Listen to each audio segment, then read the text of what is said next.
Hello everybody, Brad Johnson here. I'm out in nature, enjoying the beautiful view, which I'll show you guys here. This is what's in front of my eyes right now. Gorgeous river. I'm in North Vancouver, just enjoying the sights. And in this video, I'm going to be talking to you about sympathetic resonance and self-imposed karma.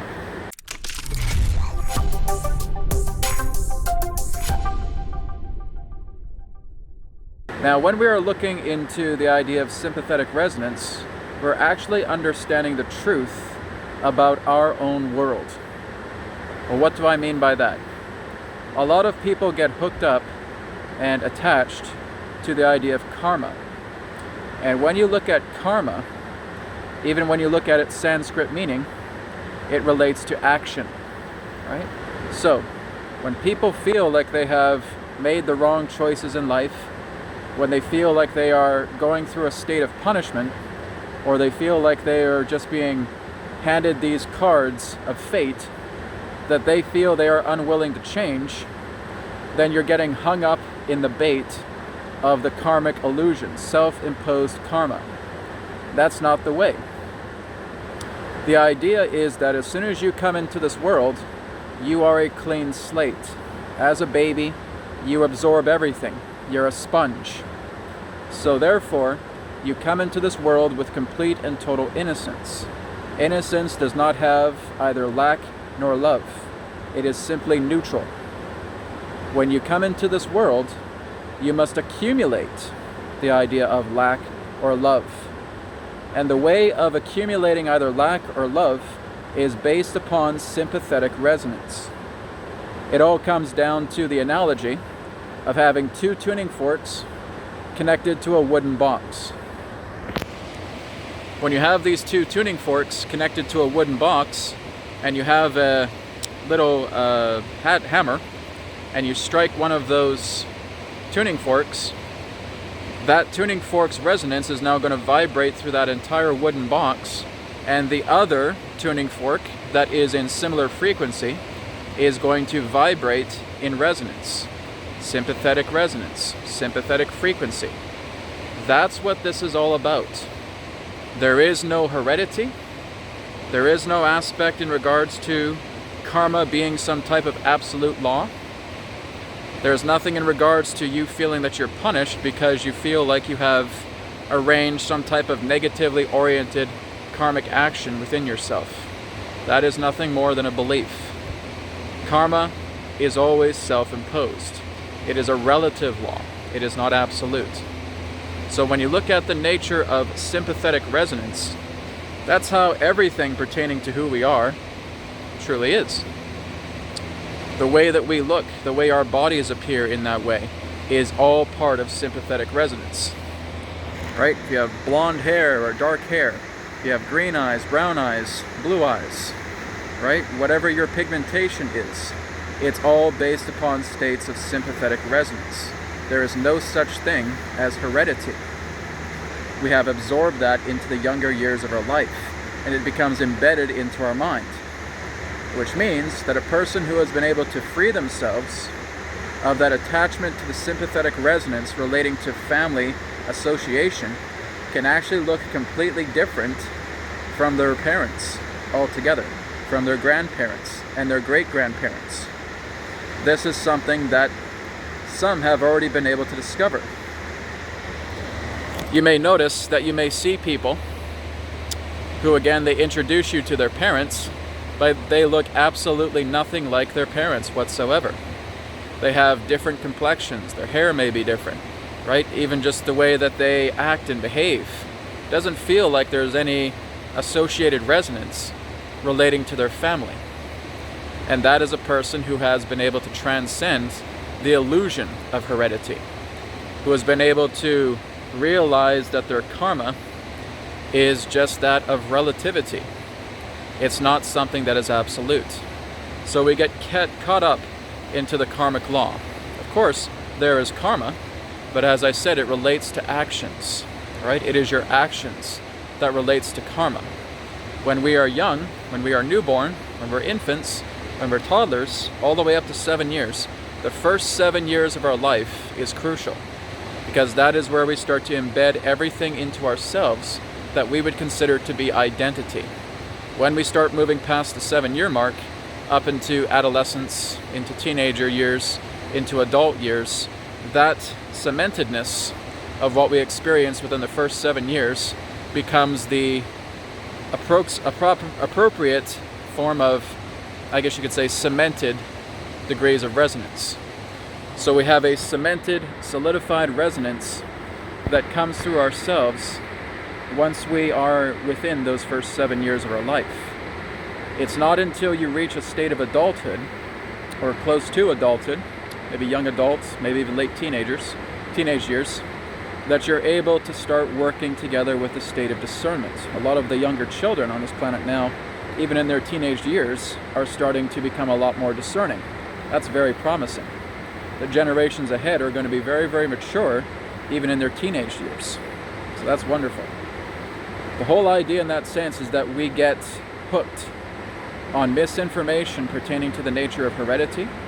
We also get hooked in regards to the illusion of feeling of falsified states of creating reality. Right? What does that mean? Well, whenever I say to a person, you create your own reality, that is true, but many people feel that they are able to influence the collective, and that is not true. Right? It is all about the idea of the perceptions and the permissions and the granting of what you are willing to embed within your own life that determines your reality. So again, if I'm in a meadow filled with flowers, through my own perception, what I enjoy most is the aroma of those flowers.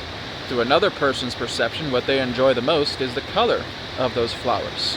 Through another person's perception, what they enjoy the most is the geometry of those flowers, right?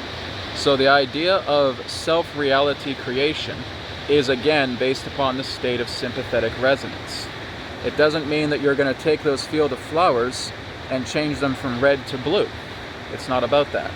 It's about the idea that how you perceive reality is the true nature about your reality as you see it.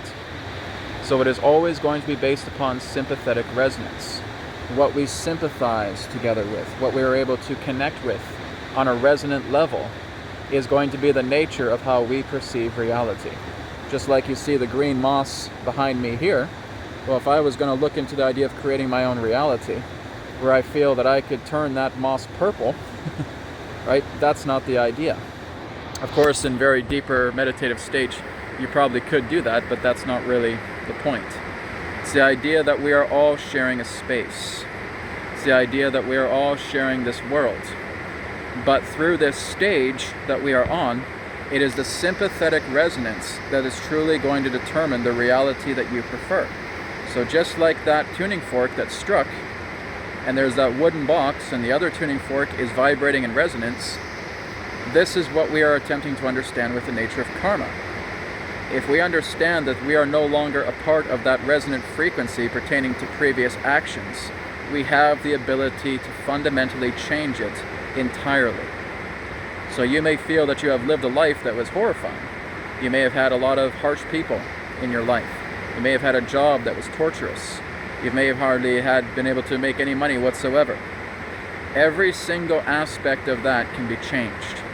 But it starts with you, not through karma, but through sympathetic resonance, through your feelings, through your thoughts, through your choice, then through your actions, and then representing the nature of a result.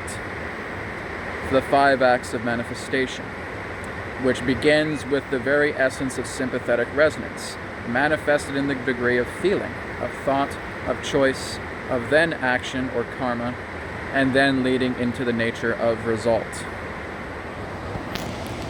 So, having yourself aware of this now, being aware of this now, you are now going to look back into every facet of your life that you know you no longer prefer. And as you start to transform that, you are literally creating the entire foundation of your reality. Like I said, it's not about jumping off this blue earth and now trying to vibrate into an earth that has a sky that's purple with polka dots. No, it's the idea that you're still using this stage. You're still using this platform because this is a collective physicalized reality. But you are now starting to develop new states of perception pertaining to the stage of being upon a world like this. And now you are aligning yourself to harmonious resonances because the earth herself is so vast pertaining to what you can experience upon her as this stage, as this plane of reality. So you now start getting behind your sympathetic resonance, and you now start looking at people in your life that you know you no longer prefer. So now you are able to take that old tuning fork out that was resonating, that represents the idea of harsh or toxic friends, for example, and you put a brand new tuning fork into the wooden box. As you put that new tuning fork into the wooden box, you now strike that tuning fork, and now your own tuning fork vibrates in resonance. The clarity is, if I cannot be with these people and be at peace, then I am going to discover the next state of clarity is to leave them in peace and move on, is to cut myself loose. So that is exactly what I do. I cut myself loose and I start working in a resonance field that best complements who I feel I am. I am not bogged down by the idea of karmic consequence. Karmic consequence only exists when you're still tapering to that consequence itself. You're still holding sympathetic resonance to that tuning fork that says, I'm in a bad spot. I have a harsh reality. I have a harsh life. Well, you're still vibrating to the sympathetic resonance of that. It's still in your field. It's still in your focus. It's still in your mind. In order for you to truly transcend that, you need to align to a brand new tuning fork, a brand new form of sympathetic resonance that completely expels what you understand as the nature of self-imposed karma, right? But you're not concerned about the karma itself. You just switch bands. You switch frequencies. And now you have aligned yourself and therefore taken action, taken karmic result based upon your new choice, your new decision. This is the exact same thing pertaining to money, pertaining to family, pertaining to career, whatever it is. It's the idea of realizing that you are no longer vibrating in the sympathetic resonance that pertains to peril, that pertains to despair, that relates to fear, anger, sadness, resentment towards a certain situation. You are now getting out of that altogether. You are therefore moving into a different resonance field with a different tuning fork in the wooden box. So the idea of self-imposed karma is what gets us caught up in this loop, right? Everybody talks about karma in the metaphysical and the spiritual circles, is that we are constantly looking at karma all the time and saying, oh, this is my karma, this is my karma, this is my karma. All you're saying is, this is my actions, these are my actions, these are my actions. But again, you are absoluting your actions. You are absoluting a path that you feel you have to walk because it must be your curse. It must be a hex. Get out of that perception, right? You have to understand that much of the metaphysical and spiritual communities relating to this information has been greatly compromised, right? There is a lot of compromised teachings, and in that sense, infiltrated teachings within New Age movements, within spiritual circles, within metaphysical communities that are constantly telling you about these premises that are not quite true. There's elements of truth, but that's not quite how it goes. It is all about sympathetic resonance. It's about seeing yourself as a tuning fork, and you are tuning into these resonances based upon your decision to do so. Like I said, as a child, you do that because we absorb everything. We're like a sponge. We can accumulate love or lack, and that is why we have free will. We have the ability to say, I can fill myself with lack, or I can fill myself with love. It has to be my call. So, now that you realize that sympathetic resonance and resonance itself is the true degree about how we are able to perceive ourselves, perceive this environment, perceive our very souls, that is what we start working with. We are not bogging ourselves down with conditions based upon illusions of what we feel karma is. Because basically how we perceive it is an illusion. Karma is self-imposed. Whatever is imposed upon ourselves can therefore be unimposed. We can release it. We can cut it loose. So, this again is what I'm going to be talking about in the next upcoming webcast that'll be this Sunday, about the idea of working with the foundation of your reality a lot more. So I wanted to share this video with all of you in this beautiful spot where I am right now.